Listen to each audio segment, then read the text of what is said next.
영혼이 좋아지는 것이 놀이입니다. 영혼은 의무와 강요 속에서보다 자유와 자발성 속에서 더욱 성장한다고 볼 수 있습니다.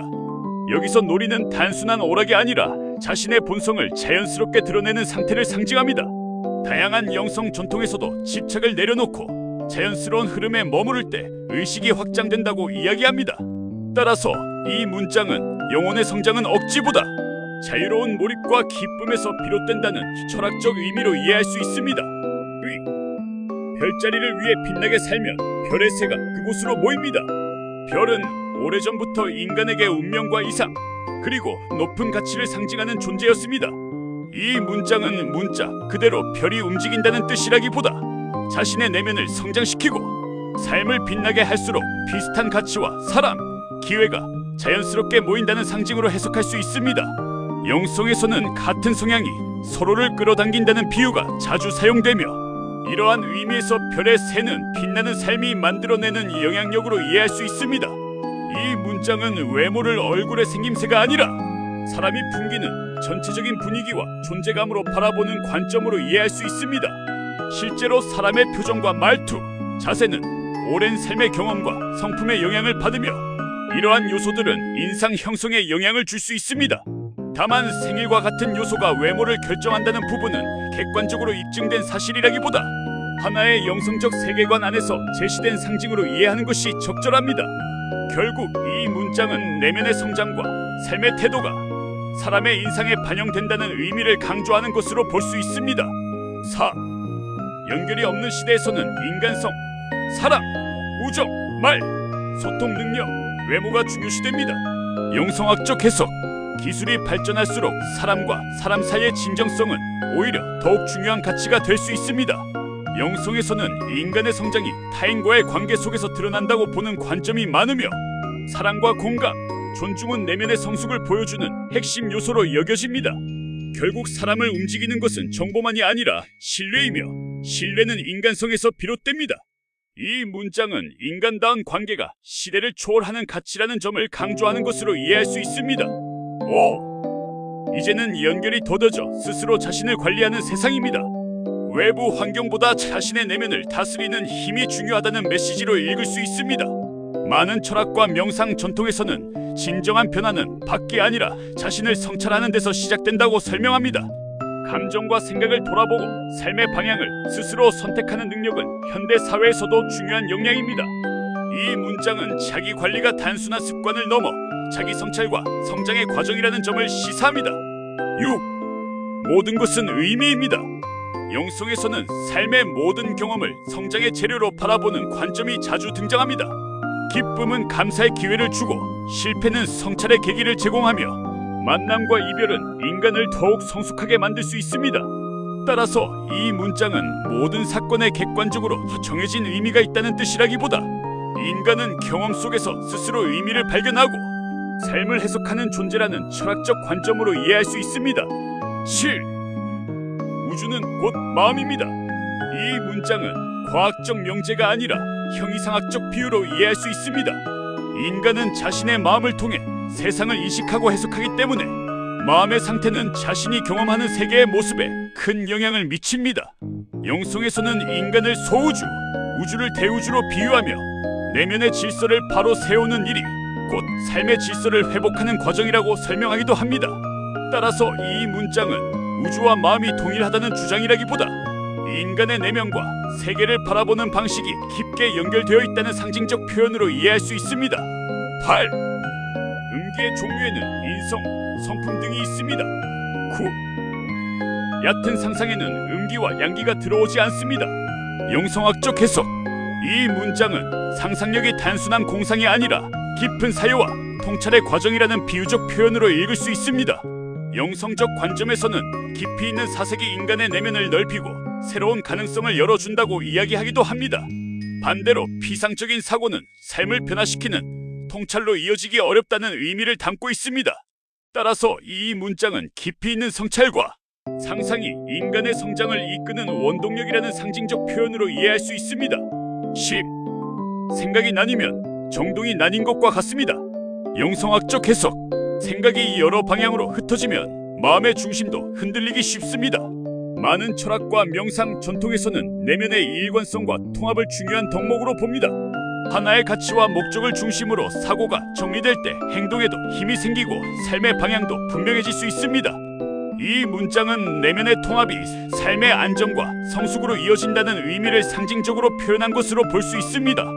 11. 세상 창조는 음과 음파로 만들어졌습니다. 영성학적 해석. 이 문장은 과학적 우주 기원을 설명하는 내용이라기보다 소리와 진동을 창조의 상징으로 사용하는 영성적 표현으로 이해하는 것이 적절합니다. 여러 종교와 철학에서는 말씀, 소리, 진동 등을 질서와 창조의 비유로 사용해 왔습니다. 여기에서 음파는 물리적인 소리만을 뜻하기보다 존재를 움직이는 근원적인 원리와 질서를 상징한다고 볼 수 있습니다. 따라서 이 문장은 보이지 않는 원리가 보이는 세계를 이루어 간다는 철학적 은유로 해석할 수 있습니다. 12. 공부 다음에는 이해가 있고 이해 다음에는 사랑이 있으며 사랑 다음에는 우주가 있습니다. 영성학적 해석. 공부는 지식을 얻는 과정이고 이해는 그 지식의 의미를 자신의 삶과 연결하는 과정이라고 볼 수 있습니다. 이해가 깊어질수록 타인의 입장을 헤아릴 수 있는 공감이 생기고 그 공감은 사랑으로 이어질 수 있다는 철학적 흐름을 제시합니다. 여기서 우주는 모든 존재를 넓게 바라보는 시야와 연결성의 상징으로 이해할 수 있습니다. 결국 인간의 성장은 아는 것에서 시작해 이해하고 이해를 넘어 더 넓은 세계를 품는 과정이라는 의미를 담고 있습니다. 13. 우주를 공부하면 질량과 본성이 좋아집니다. 우리는 우주였기 때문입니다. 영성학적 해석. 현대 과학에서는 인간의 몸을 이루는 원소들이 오래전 별의 내부에서 생성되었다는 사실이 알려져 있습니다. 이 문장은 그 과학적 사실을 넘어 인간과 우주가 근원적으로 연결되어 있다는 영성적 상징을 담고 있는 것으로 이해할 수 있습니다. 질량이 좋아진다는 표현은 물리학적 의미라기보다 존재감과 내면의 깊이가 성장한다는 비유로 해석하는 것이 자연스럽습니다. 우주를 탐구하는 일은 결국 자신과 세계를 더 넓게 이해하는 과정이라는 메시지를 담고 있습니다. 14. 세상을 열어가는 양쪽의 지식이 있습니다. 영성학적 해석.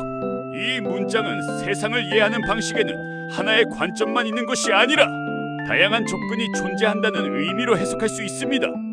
이성과 감성, 과학과 예술, 분석과 직관은 서로 대립하기보다 서로를 보완하며 인간의 이해를 넓혀줍니다.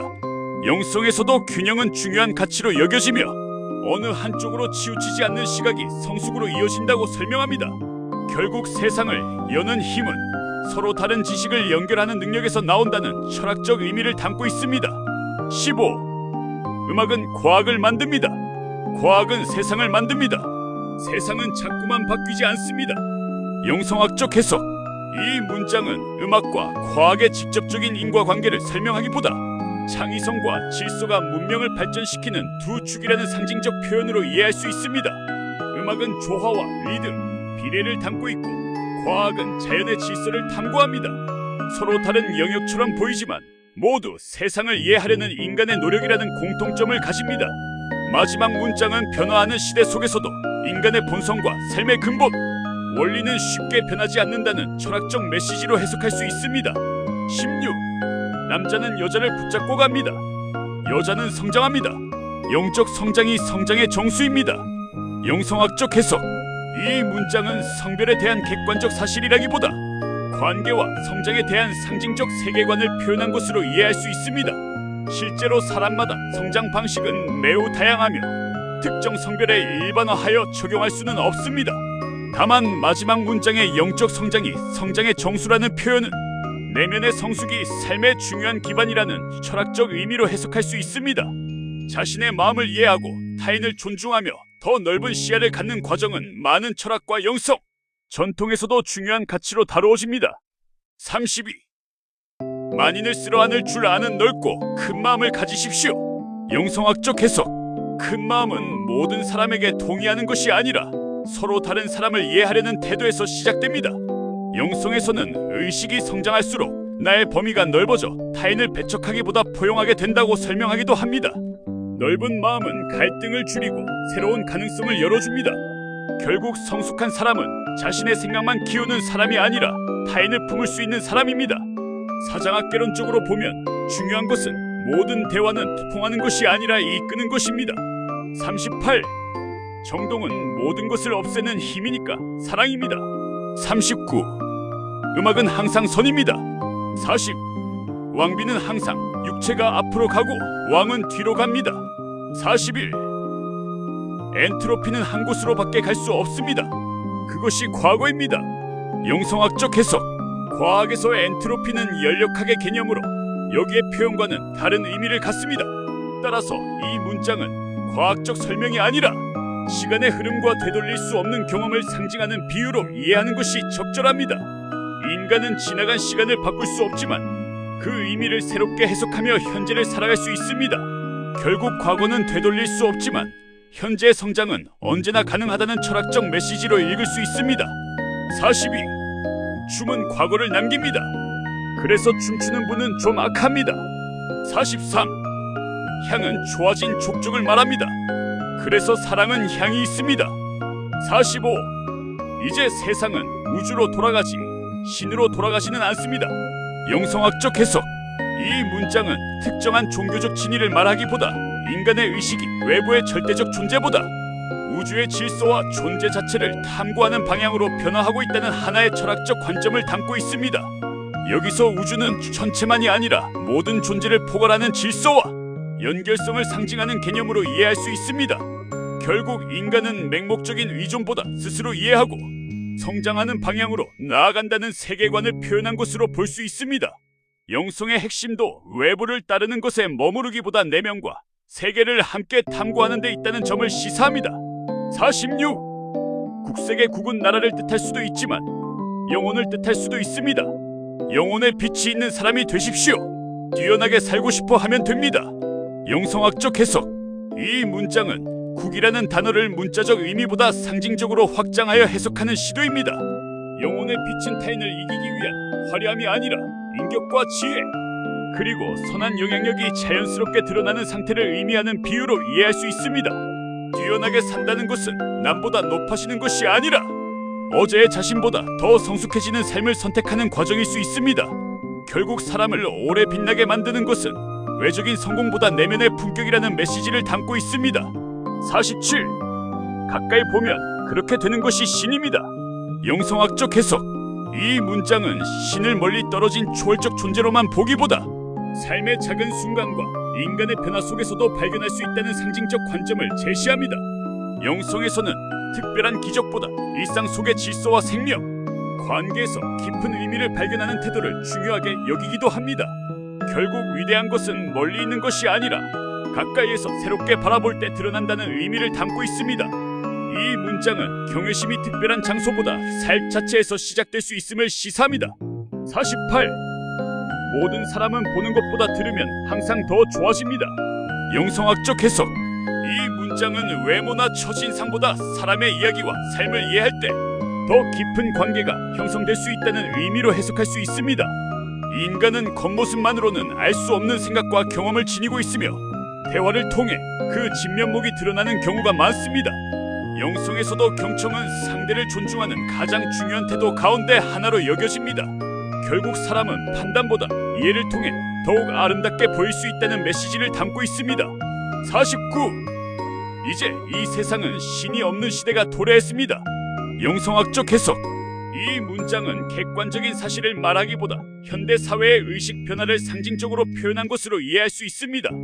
과학과 기술의 발전으로 이 인간은 이전보다 스스로 문제를 해결하려는 경향이 강해졌으며 이러한 변화를 영성적으로 해석한 문장으로 볼 수 있습니다. 그러나 다양한 문화와 종교에서는 여전히 신앙과 영성을 중요한 가치로 여기고 있습니다. 따라서 이 문장은 하나의 시대 인식을 담은 철학적 표현으로 이해하는 것이 적절합니다. 50. 그렇게 신이 만들어졌기에 신들이 태어나야 하는 신들로 바뀌었습니다. 영성학적 해석. 이 문장은 신이라는 개념을 고정된 존재가 아니라 변화와 성장의 상징으로 바라보는 하나의 영성적 관점입니다. 객관적으로 확인된 사실이라기보다 인간의 의식과 가치관이 변하면서 신에 대한 이해도 함께 변화한다는 철학적 비유로 해석할 수 있습니다. 영성은 시대에 따라 다양한 언어와 상징으로 표현되어 왔으며 이 문장도 그러한 흐름 속에서 읽을 수 있습니다. 결국 절대적인 형식보다 살아있는 의미를 찾으려는 태도를 강조하는 것으로 볼 수 있습니다. 51. 미래형으로 대화하는 것이 좋습니다. 영성학적 해석. 미래를 향한 대화는 상대의 가능성과 성장을 바라보는 태도를 의미할 수 있습니다. 과거의 실수만 반복해서 이야기하기보다 앞으로 어떻게 변화할 수 있는지를 함께 고민하는 대화는 희망을 만들어줍니다. 심리학에서도 미래, 지향적인 목표 설정은 행동 변화에 긍정적인 영향을 줄 수 있다고 알려져 있습니다. 결국 사람을 성장시키는 말은 과거를 심판하는 말보다 미래를 열어주는 말일 수 있습니다. 52. 부족한 것을 꼬집어주면 미래형의 대화가 나오기 쉽습니다. 영성학적 해석. 이 문장은 부족한 점을 지적하는 것 자체보다 성장을 위한 피드백의 중요성을 강조하는 것으로 이해할 수 있습니다. 다만 피드백은 상대를 비난하기보다 존중과 배려를 바탕으로 전달될 때 더 효과적일 수 있습니다. 영성에서도 진실은 사랑과 함께 전해질 때 사람을 성장시킨다고 설명하는 경우가 많습니다. 결국 부족함을 말하는 목적은 상처를 주는 것이 아니라 함께 더 나아가기 위한 데 있어야 합니다. 53.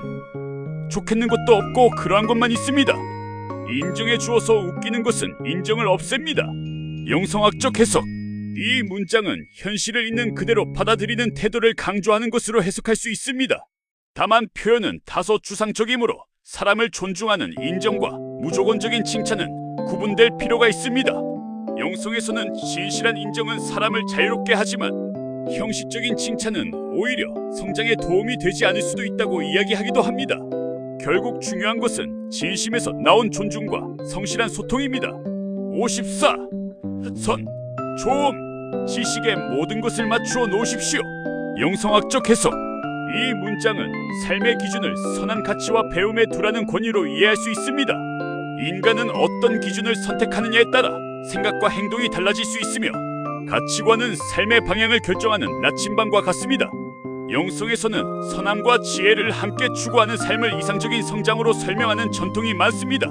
결국 지식은 삶을 밝히고 선함은 그 지식을 올바른 방향으로 이끄는 역할을 한다는 의미를 담고 있습니다. 55. 우주가 왜 돌아가는지가 아니라 어떻게 돌아가는지를 배우면 좋습니다. 영성학적 해석. 이 문장은 존재의 궁극적인 이유를 단정하기보다 먼저 세상의 원리와 질서를 이해하려는 태도를 강조하는 것으로 해석할 수 있습니다.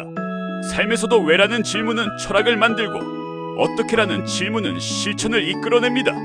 영성은 추상적인 사유뿐 아니라 실제 삶 속에서 원리를 체험하고 적용하는 과정을 중요하게 여깁니다. 결국 깊은 깨달음은 질문만 하는 데서 끝나지 않고 삶을 통해 원리를 실천하는 데서 완성된다는 의미를 담고 있습니다. 56. 신은 주정동으로 능력과 힘을 만들고 사용합니다. 영성학적 해석. 이 문장은 특정 존재에 대한 사실을 설명하기보다 정동을 존재를 움직이는 근원적 힘으로 바라보는 하나의 영성적 세계관을 표현한 것입니다. 다양한 영성 전통에서는 사랑, 의지, 자비와 같은 내면의 힘이 행동의 원천이 된다고 설명하기도 합니다. 이 문장은 그러한 내면의 에너지를 상징적으로 정동이라는 개념으로 표현한 것으로 이해할 수 있습니다. 결국 참된 힘은 외적인 권력이 아니라 내면의 상태에서 비롯된다는 철학적 의미를 담고 있습니다. 57. 정동으로 모든 것을 할 수 있는 것도 사람입니다. 영성학적 해석. 인간은 감정과 의지, 신념을 바탕으로 문명을 만들고 문화를 발전시켜 왔습니다. 이 문장은 사람의 내면이 행동을 움직이는 원동력이 된다는 점을 강조하는 상징적 표현으로 이해할 수 있습니다. 영성에서는 내면의 변화가 외적인 변화를 이끈다고 이야기하는 경우가 많습니다. 결국 세상을 바꾸는 시작은 자신의 마음을 바꾸는 데 있다는 메시지를 담고 있습니다. 58. 정향을 먹으면 정동이 좋아져서 외모가 좋아집니다. 영성학적 해석. 정향은 향신료이자 전통적으로 다양한 문화에서 사용되어 온 식물입니다. 다만 정향을 먹으면 정동이나 외모가 좋아진다는 점은 현재 의학이나 과학으로 확립된 사실은 아닙니다. 영성적으로 해석한다면 몸을 소중히 돌보고 건강한 습관을 유지하는 것이 삶의 활력과 표정, 분위기에 긍정적인 영향을 줄 수 있다는 상징으로 이해할 수 있습니다. 결국 몸과 마음을 함께 돌보는 삶의 중요성을 표현한 문장으로 읽을 수 있습니다. 59. 신이 인간을 파괴할 수 있는 시대가 끝나고 성장합니다. 61. 사람이 성장해야 신이 성장합니다. 62. 파파야, 석류 등 미래 음식을 먹으면 미관상 좋아집니다. 63. 빚지고 있는 양이 많을수록 성관계하고 싶습니다. 65. 세계 뒤섞임은 원래 사선입니다. 숫자 7도 그러합니다. 66. 모든 사람을 이해하면서 내가 완성되고 그것이 내가 됩니다. 세상에 이해하지 못할 것이 없으면 더욱 그렇습니다. 67. 3대 7의 법칙이 생긴 이유는 30과 70이 생성과 소멸의 숫자이기 때문입니다. 68. 신에게 하는 기도는 느낌, 사자성어, 신조어, 유머도 쓰입니다. 모두 활용해서 기도해도 됩니다. 69. 사업은 욕심내는 것이 아니라 되는 만큼 하는 것입니다. 내가 우선이며 내 편을 챙기는 것이 기본적인 사업가의 마음입니다. 70. 과거의 것을 만들면 과거에 갇혀 성장이 더뎌집니다. 형태와 사고방식은 과거의 것입니다. 71. 사람들에게는 내가 없는 것이 보이는 것입니다. 72. 마이너스 네스가 붙으면 신적입니다. 그래서 신과 관련이 있습니다. 신은 과거의 족적을 따라 성장한 창조주가 구성한 요소에는 과거, 현재, 일에 앞뒤, 선후, 좌우, 선악 등이 있다. 뒤는 밑, 과후. 그래서 뒤로 가면 과거가 없어진다. 뒤로 가면 과거가 없어진다. 무서워하면 악이 사라지고 선이 생긴다. 파괴돼서 무서워서 악이 생겼어요. 양이 결과 같은 물체, 사물 등이 있다. 과거는 좌, 뒤이다. 목은 보여지게 만든 것이다. 인간, 대맥이 발달된 사람은 키가 크고 다리가 길다. 너무 귀여우면 섹시해 보인다. 형태가 많이 보이면 귀여워 보인다. 물체가 어두워지면 형태가 없어져서 선이 생긴다. 선의 종류는 모든 좋은 단어다. 사람을 보살피는 게 미래로 가게 한다. 신은 과거로 가면 우주가 파괴된다. 음이 많아서 양이 생긴 게 음을 운영하는 것이다. 차이가 많으면 취해진다. 우리는 영혼의 모든 것을 끝마치면 괴물이 될 수 있다. 사업은 욕심내는 게 아니라 되는 만큼 하는 것이다.